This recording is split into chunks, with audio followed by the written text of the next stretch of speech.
All right, Reina and Rigo. Yeah. Reina and Rigo. Where are you guys from? I'm from Orange County. I'm in Pasadena. Pasadena? Tell me about your families. Reina, where did you grow up?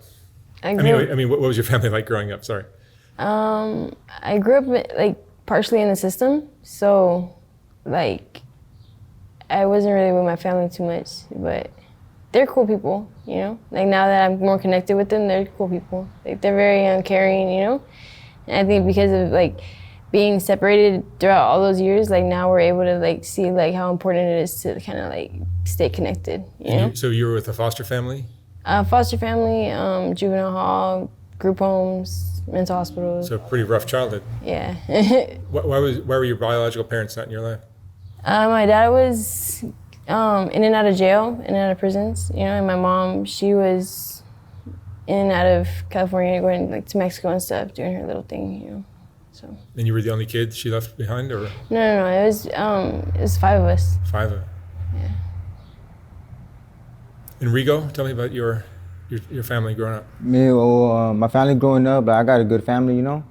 I got my dad and my mom still together, you know. They've been together for a long time. You know, they're very loving parents, very supportive parents, you know. But I got three sisters, you know. So I'm the only boy, you know. So I grew up taking care of my sisters and stuff like that. But as I started getting older, you know, I started hanging around with the homies and stuff like that.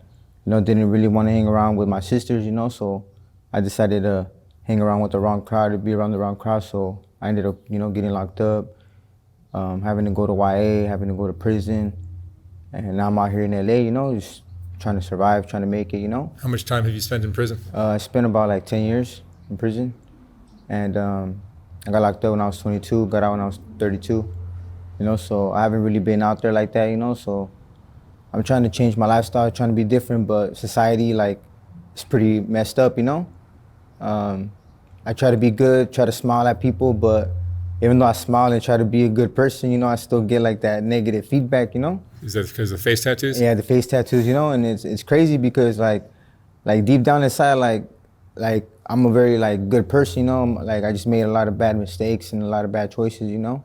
But because of the way that I look, you know, people stereotype, and to them I'm like the most horrible person, you know. I'm just a criminal. I'm just like any other person in downtown LA, you know. And it's pretty crazy, you know. Like I got locked up the other day on a Sunday, just because some guy said that I got off the car and I pointed a gun at him, you know, which never happened, you know. I don't even think I have the balls to do that, man, because I don't want to do the time, you know. Like I'm tired of doing time, you know. Mm-hmm. So life's a struggle, you know, but we're both trying to make it, you know. It was interesting. Before we started, you were telling me about how you have one relationship with your family, another relationship with all the homies. Yeah. So like with my parents, you know, they both don't have no criminal records. They never been locked up in their life. They're both from Mexico, you know. Sadly, they don't have their papers, you know. But like I said, they never been locked up in their life. They're very good, supporting, loving parents, you know. They have their arguments here and there, you know. So me being in the street and being around the homies, like I try not to bring that around my family and my sisters or nothing like that, you know. So I try to live a double life, you know, which for other people, like it's kind of difficult for them to understand. But for me, I completely understand, you know. Like I don't want to be around my homies and be doing drugs around my homies and then bring that around my sisters or my siblings, you know, because I wouldn't want them to go down the same lifestyle that I'm going down, you know. So whenever I go see my parents or I see my sisters, I try to be dressed nice, neat, you know, try to look cool, you know, not be on drugs, nothing like that, you know, because I'm still fighting an addiction, you know, and but I'm not letting it bring me down, you know. I'm maintaining it, trying to get out of that lifestyle, and you know, God's the one that's gonna make it happen, you know. What is your drug? I like to do marijuana and I like to do meth, and sadly, like fentanyl once in a while, you know, but mainly meth, you know. And it hasn't been like too good for me, you know. But I know that ain't no rehabilitation or ain't no other like program like that gonna be able to change me, you know, because I need to change myself, you know. And I noticed that whenever I'm by myself or when I'm with her, you know, like I'm able to like really sit there and think about like my choices and what I'm doing in life, you know. And yeah. Why do you think you took to the drugs in the first place? Your childhood sounded pretty good. Yeah, because having like 3 sisters, you know, and being like the only boy, like ain't no boy gonna want to be around his sisters, you know. And a lot of like sisters, you know, they don't want to bring their brother around like their homegirls or nothing like that, you know. They be like, ew, that's my brother, you know. So like they don't want their brother around or stuff like that, you know. So I never really been like the type to like be there, hang around with my sisters and the homegirls and stuff like that. So yeah, I just decided to like separate myself and be around like the boys, you know. And the boys, like, it was nothing but drama and just gang banging and being around the Southsiders, you know, because we're in Southern California, you know. So, and being in the system didn't help either, you know. I got locked up when I was 14. I got out when I was 19. I did YA time, you know, for 7 hit and runs and reckless endangering. I was all over the news in Oregon, you know. And so when I got locked up at 14, that already kind of like, it kind of, it put like a different mentality in my head, you know. So. And drugs just kind of went with the whole world, right? Yeah. And Raina, are drugs part of your life too? Yeah, very much so. How did you get introduced to street drugs? I started doing meth when I was 16, and then at first I started out with weed, like probably everybody else, and then because I was in a group home, you know, like I had went from weed straight to like acid, you know, and then I ended up starting to smoke meth, and then started slamming heroin, and then I switched to fentanyl. So right now I'm just on fentanyl and crystal. You guys have been together how long? Like almost 2 months. Almost like 2 months. Oh, We barely met, yeah. fairly new. Yeah. We barely met like about like. Feels like it's been forever though. No. Yeah, we met like about like 5 months ago. Been together for like 2 months, you know, and like so far, like, I mean, she's pretty cool, you know. She's a headache sometimes, but I know I'm a bigger headache for sure, you know. But you know, we're seeing eye to eye so far, and you know, we're trying to make it out here, you know, trying to make sure that we're not like other people like that are actually like lost out here, you know, because there's a lot of people that don't even do drugs, and I don't know, somehow they're just like, they lost it out here just by being around other people that are on drugs, you know. A lot of it's just mental illness. Yeah, it becomes mental illness, you know. Like I seen some girl and she was perfectly fine, you know, and then like 2 weeks later after that, like she just like went like crazy, you know, and like I started tripping out in my head, like, that's crazy, that girl does not do drugs, you know, and like other people that are around that girl, they know that she don't do drugs, and somehow she just lost it. Yeah, like I've said before, it's Skid Row's an open air insane asylum. Yeah, you're right, and I totally agree with that. You know, totally agree with that. It's pretty crazy. Yeah. You know. What would be your dream or goal for like where would you like to be in 5 years? In 5 years, I'm trying to be an artist. You know, I be rapping and stuff. You know, I'm trying to pursue my music career. You know. Mm-hmm. Got a few songs out right now, you know. So that's what I'm trying to do right now. I'm trying to do the music thing, you know. And my dream is to give my mom a nice house, you know, my family a nice house, you know. Put them in a position where they're not working as hard, you know. But that's probably not bringing in money right now. What do you do for money now? I try to hustle, you know, by selling things and stuff like that. I buy and sell cars also. I work at an auto auction. I try to, you know, get cars for the low and sell them for higher price, you know. Try to make legit money, you know. Because like I said, I'm tired of doing the time. Don't want to get locked up no more, man. It's not worth it. It's 2025, you know. It's stealing and robbing and shooting and gang banging and all that stuff. That's out the window already, you know. That's played out, you know. It's time to elevate and become better people, you know. Straight up. It gets tiring seeing like the same shit every day. Do you regret following the gang? I regret. I don't regret it. I mean, I do regret it, but I don't regret it. I regret it because I don't want. That's something that was a waste of time for me, you know, and I wasted a whole bunch of time like being around that. But then I don't regret it because of all that stuff I was able to learn and become the person that I am right now, which is someone that's still addicted, but is slowly like getting over it, you know? Like, and I'm not lost in the head. I'm still in my 5 senses, you know, like, and I'm getting over it, you know? It's interesting to me that addicts can be everything from the crazy, out of their mind drug addicts that everyone kind of has an idea in their head of what that is. But then there's also people like Functioning, yourselves who seem yeah. like, Yeah. tell me you're clean and you've been clean for 8 years. Yeah. Yeah, functioning. Yeah. You're functioning. Yeah. You're not working though.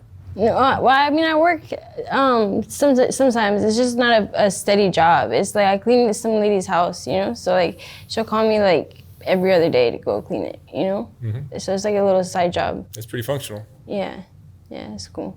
And do you have children? I have one son. You have a son. And where is he? He's with his dad right now. Do you guys have any regrets in your lives? A lot of regrets. A lot, yeah. A lot of regrets. Who wants to go first? But Probably just, well, yeah, losing my son and just, you know, like, I guess choosing the streets, you know? What is it about the streets that's alluring to you guys? I think I was just the adrenaline. like, The adrenaline? Yeah, the adrenaline of just like what's next, you know, like what's gonna happen next, you know, compared to working an 8 to 5 job, having to wake up to the same schedule and live the same thing every day, you know, like nobody wants that, you know, like everybody wants to be able to be free and stuff like that, you know. That's why, like I want to be like an entrepreneur. I want to be like my own owner, my own manager, my own business, you know, so I can do whatever I want, you know. So I won't have to, you know, be out in the streets, I guess, you know, trying to see what's next, you know. So, yeah. Same thing for you? type stuff. Having a boyfriend with all the face tattoos is exciting? Hell no. I think it's a drama. No, it doesn't really make a difference to me. You know, it's not. It's like, yeah, it doesn't make a difference to me. It will when he tries to get a job. If you can't get a job at some place, we can find another place. You know, Right. it'll make it work. Yeah, they put makeup on me one time and it actually worked. It really You look did. like a different guy, right? Yeah, I look like a whole complete different person, you know. Like I was pretty amazed myself, you know. And I actually got an interview for that day, but then like the lady, she noticed like a black mark right here, and then she said if I can wipe it because it looked like dirt, and then I did, and she noticed my whole face was tatted up, you know. Oh, right. And yeah, it didn't go good. They didn't get you. You didn't get the job. Didn't get the job, no. Wow. Yeah, it was pretty crazy. Is there any chance you guys could be, stay on crystal and fentanyl for No. decades? No. For me speaking for myself, no. I don't know about you. I mean, I tried to get clean before, multiple times. You know, What happened? it never worked out. But you know, hopefully soon I'll figure it out. You know, so I can get back to my son and you know. How old are you guys? I'm 24. I'm 32.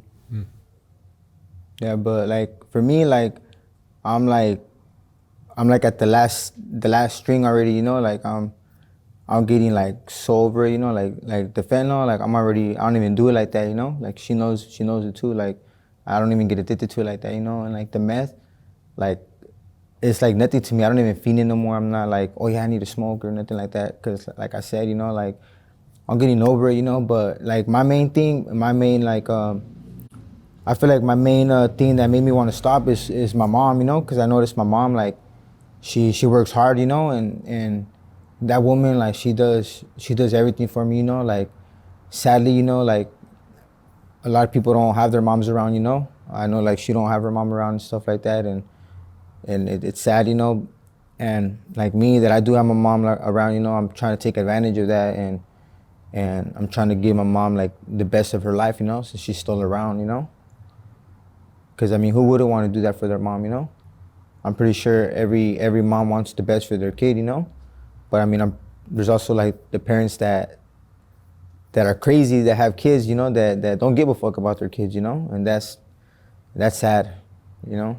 That's sad, and unfortunately, there's nothing we can do about that. Life has different courses for different people, you know, and it is what it is, and we just need to accept how it comes and try to overcome it, you know.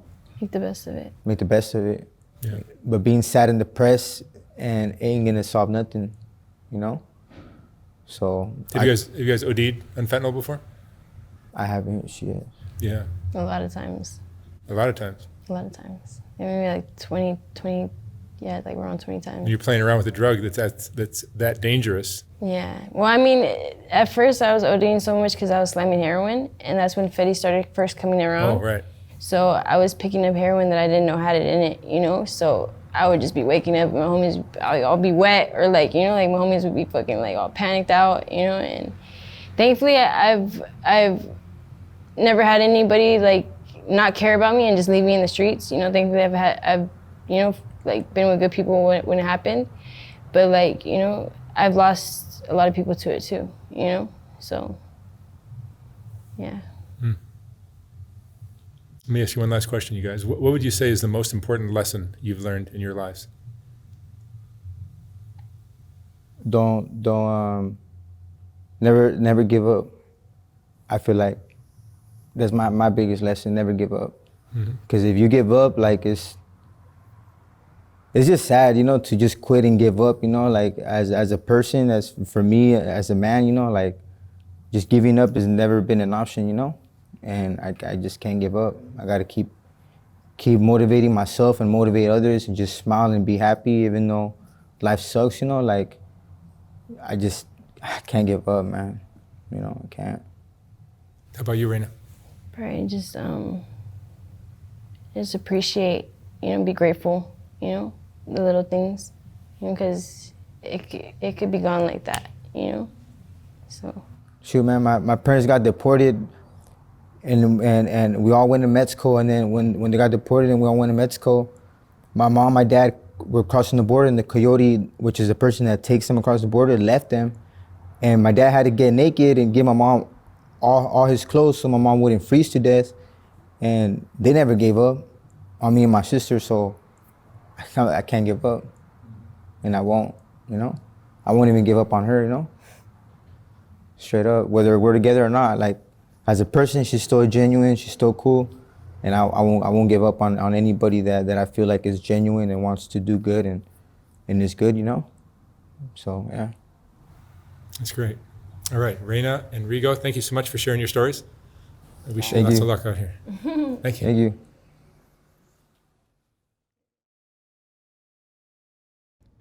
When I was designing the first Soft White Underbelly book, I realized that there were so many great portraits that weren't going to make it into that book. They just wouldn't fit. And once I saw how well that first book sold, I knew I'd have to design a second book. This second book is finally ready to ship. Like the first one, this book has a collection of some of the best portraits from Soft White Underbelly, accompanied by a quote from that person's interview.